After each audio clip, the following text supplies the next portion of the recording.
What's happening, folks? Back with another reaction, back with some more Falco, as we continue through the final curtain, the ultimate best of Falco CD. Big thank you as always to Michaela.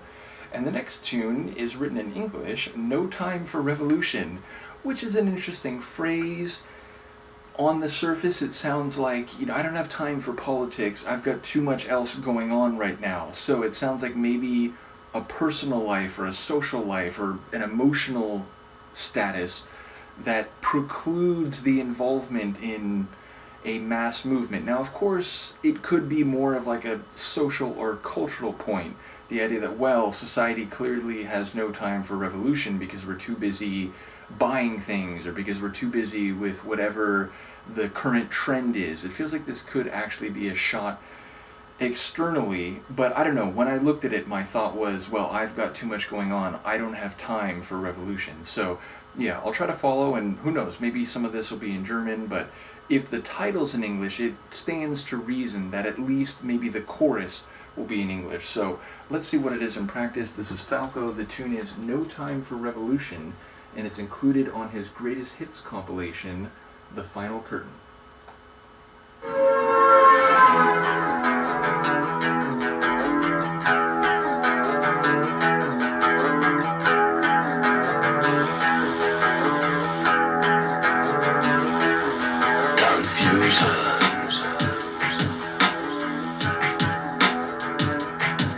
Dissolution.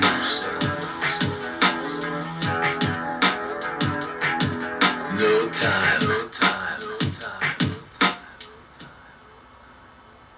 No time for revolution. Oh.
think that's my favorite from him so far. Now, admittedly, I've listened to, what, a half dozen tracks, so, you know, I still have the majority of this release, and obviously this release is only a selection of his larger discography, but I thought that was fantastic. It has that gritty, like, electro-industrial sound, and, like, the percussion is big and heavy and has this, you know, down-tempo hip-hop style, and indeed the vocals are sort of, like, rhymed in a kind of rapping way.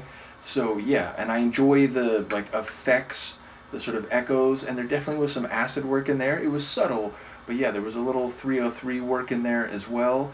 And yeah, like, I think it is, like, socio-cultural and temporal commentary. I think, like, he started by saying, like, you know, in the 60s, you know, there were songs and artists that were about, like, changing the world and, you know, putting the status quo into upheaval and achieving, on some level, a form of revolution. And then I think he's saying that, like, by the 80s, it was more about money and it was more about, like, you know, sort of things were watered down and, you know, artists didn't have time for revolution anymore. And maybe the market or, you know, sort of the record labels didn't want material like that. And then I think he made a comment about the 90s, and maybe it was, again, that, like, money is the ultimate factor and it's, you know, sort of everything's become commercialized and so on. But I didn't hear that as clearly. But at least it suggests that this song is earliest, like, 90s, and, you know, maybe it's looking back a little later, like early 2000s or something. But indeed, I do think the message here was not so much about a personal life and more just about the music industry and, you know, creativity versus commercialism, making music that's, like, fun and pop music versus music that is more serious or about issues, about politics and so on. And again, I like things across that spectrum. You know, I listen to gritty, like, anarcho-punk rock, which is very much music with a message, music trying to make a change, music that is against the status quo, against the system. But I also listen to, like, dance music or music that is, you know, like, fun pop music and, you know, music that is about, you know, personal emotions and so on. And to be fair, like, you know, there are music types and examples of artists where they're not so easily put on that spectrum. Like acid techno, it's dance music and it's, you know, for partying and, you know, having it, so to speak. And some tracks don't have any samples even, but acid techno as a genre is very, like, underground, DIY, against the system, against, you know, exploitation economically, against warfare and, you know, sort of domination by elites and so on. But then I also listen to punk rock that is, like, you know, about relationships and so on. So again, these things don't always fit easily into a category.